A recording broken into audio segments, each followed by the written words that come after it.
masyado yung mga tao sa mga ginagawa nila. As you can see, there's a lot of changes happening in our society. Parang kulang.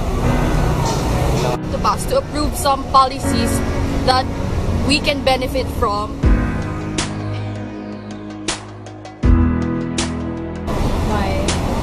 Kasi may corruption. Parang hindi nakikita yung leadership niya sa... I think siguro, it's with the leaders kasi.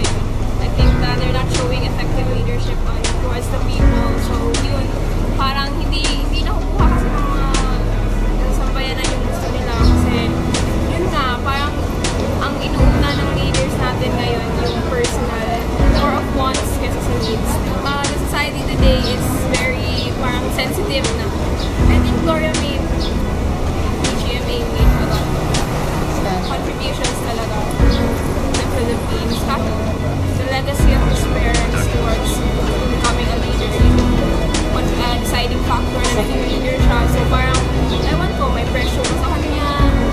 Feeling ko, since alam natin lahat na leaders yung parents niya, parang imprinted na on our minds na is going to become a good leader.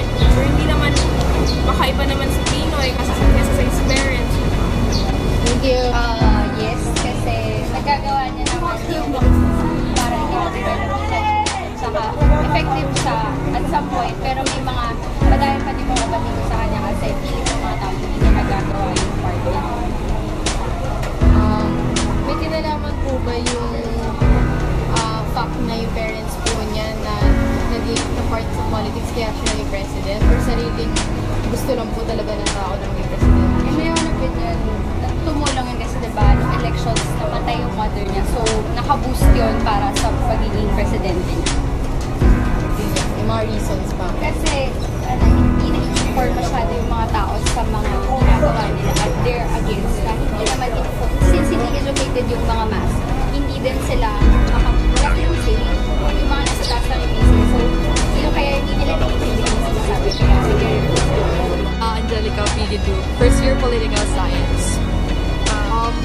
For me, he is effective at the same time. He is not because effective because he was able to pass, no, not to pass, to approve some policies that we can benefit from. And effective siya kasi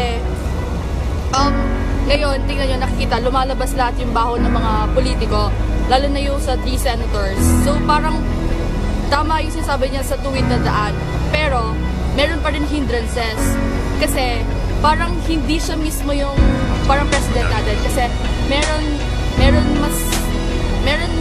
under siya ng mga alis niya, kumbaga parang tinitigda siya ng mga alis niya, hindi siya yung mismong leader.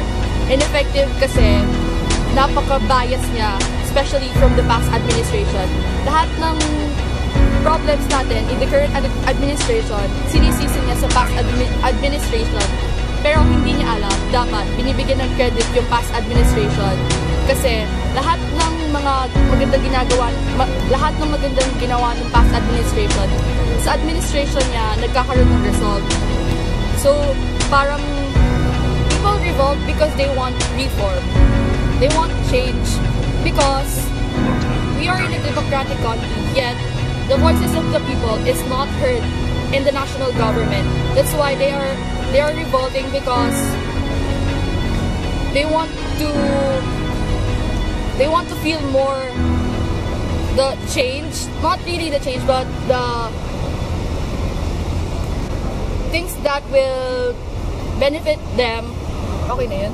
Next, do you support the idea of revolution or meron ka bang... I somehow support, but the idea of revolt is not really good because you cannot yung walang magandang mararating ang violence, and maybe we people should start the change. Hindi yung parating inaasa na lang sa government, kasi kung inaasa mo sa government without cooperating with their policies, parang wala din mangyayari.